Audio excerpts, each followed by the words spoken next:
hours. My brain stops functioning, man. Hey, what's happening, guys? Welcome to Vlogmas 12. We're going to be talking about some squats as well as leg progression throughout this video. So we're going to look at just my handful of last squat workouts, what weights I was hitting and why, and kind of how I progress with my squats to help me build bigger legs. So always asked, how do you build your legs? What have you done? Look, what types of squats and all these different things. We are going to cover some of that in this video.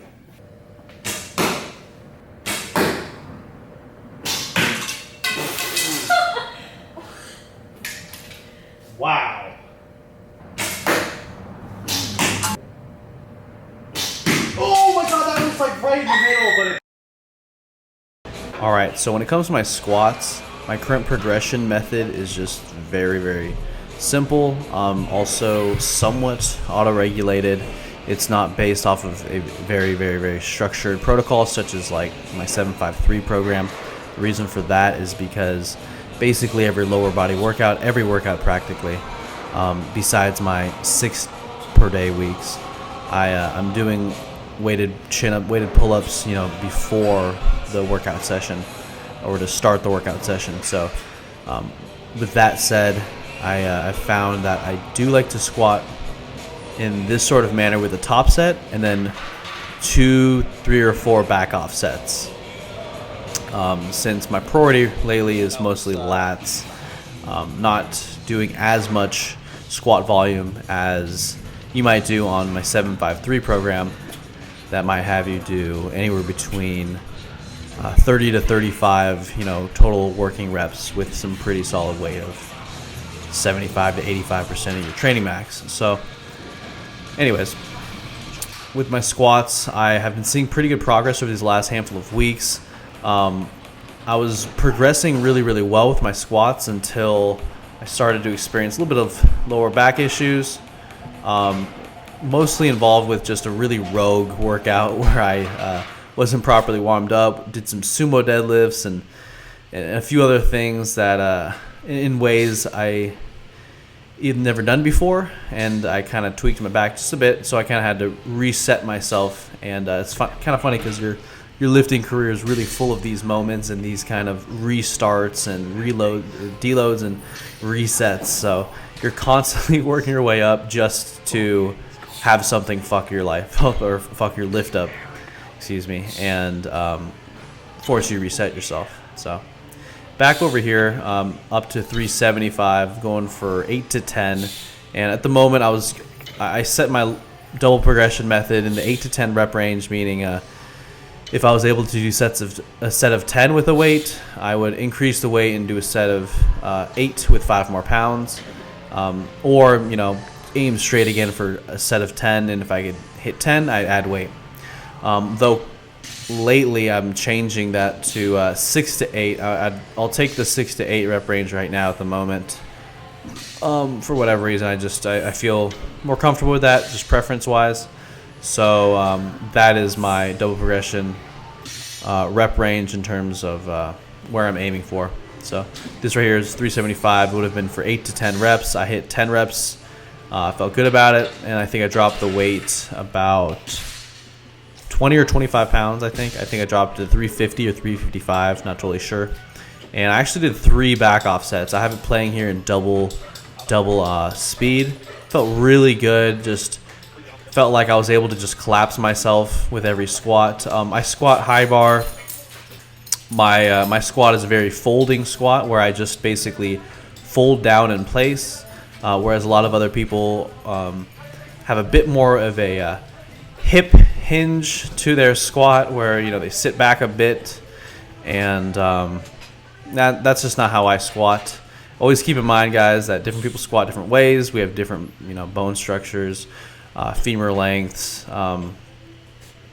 torso lengths, and so on. So everybody's squat is going to look different. Everybody's squat preferences are going to be different as well. So man, if you see someone squatting a certain way, don't just tell them like, hey man, sit back more. It's like, dude, you kind of have to you got to study them a bit more than that. it's so often I'll see people in the gym like critique other people and it's like, yo, sit back more, and I'm just like, man, like you're motherfucking automatically assuming this dude has like a Lane Norton squat. It's like, chill out. It's kind of funny. But hey man, it's what it is. It's all good though. And then that was just like me thinking out loud, by the way. Anyways, this is playing double progress. Man, dude, building legs is like so simple. Like in terms of quads, you could really just choose one good primary quad movement, such as a squat, a front squat, a hack squat, any sort of squat, and then like a leg extension to pretty much hit your quads completely.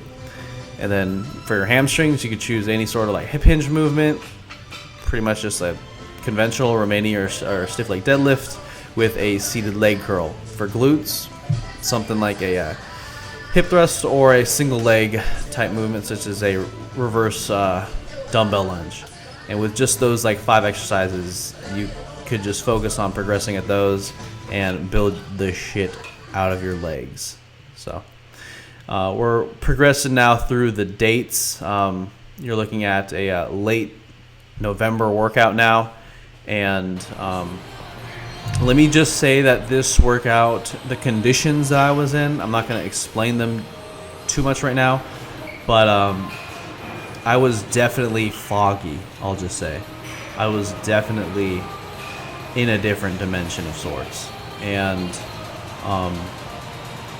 I was very surprised with how I was able to lift this weight. It was interesting because I didn't really feel any pain or any discomfort or anything. At the same time, it was really hard for me to have a good idea of where my body was in time and space. So it was just a really weird workout, and I was actually kind of surprised I was able to hit this weight, 385. I was going for 8 reps. I was just like, dude, if I hit 8 reps, then man, I'm fucking shit. And I went for it, and I got it. I don't know if you guys noticed, but over the span of these squat workouts, my legs are getting just a little bit and a little bit smaller because of losing weight at the moment. And currently, the goal with the weight loss is just to get down to about 170 pounds and then just pretty much keep it there for a bit and just, if at all, increase my body weight, not in a very intentional manner, but more so in a that's just what happens when I live my life type manner, that I gain weight. So I'm going to try to actually minimize that weight gain and just keep it at like a pound a month until if and when I think I'm going to actually do a competition prep for Muscle Mayhem, which is like in July. We'll see how that goes, because there's certain things that I know need to be worked on my body in terms of actually doing well at that thing. But at the same time, my motivations for doing shows aren't necessarily the same as they had been in the past years, and I hope that most of you guys could probably understand how and why that is. So anyways, this is a basically a deload week where I squatted both leg days. Just did 3 sets of 5, and I'm just gonna skip the other deload workout. I did it in my garage, and I'm just gonna skip it completely. But it was basically looked a lot like this, just focusing on the form, making sure that everything is good, feeling good. And to be honest, this is probably even a bit heavy for a deload. I should probably be working with like 295, just a little bit lighter. But it's all good. 15 reps, that's like shit. That's not that much at all. So 3 sets of 5, all good. And now we're moving forward towards my most recent squat workout, which is actually today, the day that I am voicing this over.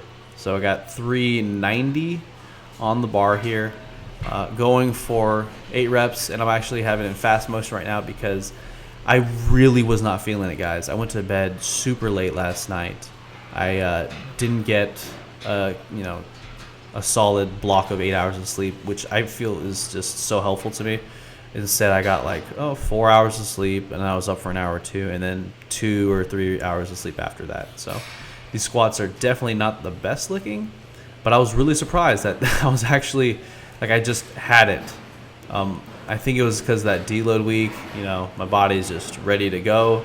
So it's definitely good to take your deload weeks, because if I hadn't and I tried to attempt this, I'd be destroyed.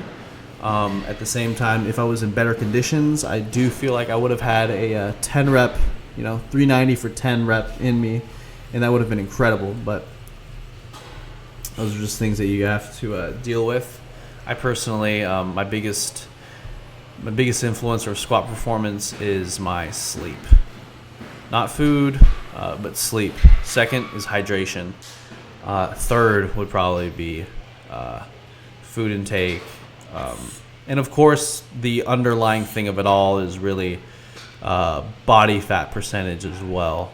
So, especially when it gets to 8% or lower body fat. Anyways, I only did one back off set just because I had a friend visiting me. And if you guys saw my Snap story, then you saw me shooting bows and arrows with my friend Yvonne. By the way, if you're not following me on Snapchat, definitely make sure you follow me, because quite often that is the place where I'm most live in terms of you guys kind of knowing what's going on in my personal as well as just lifting life and what I'm hitting. Make sure you follow me on the Snap. And that's pretty much it for this workout, guys. Or for this video. Shit.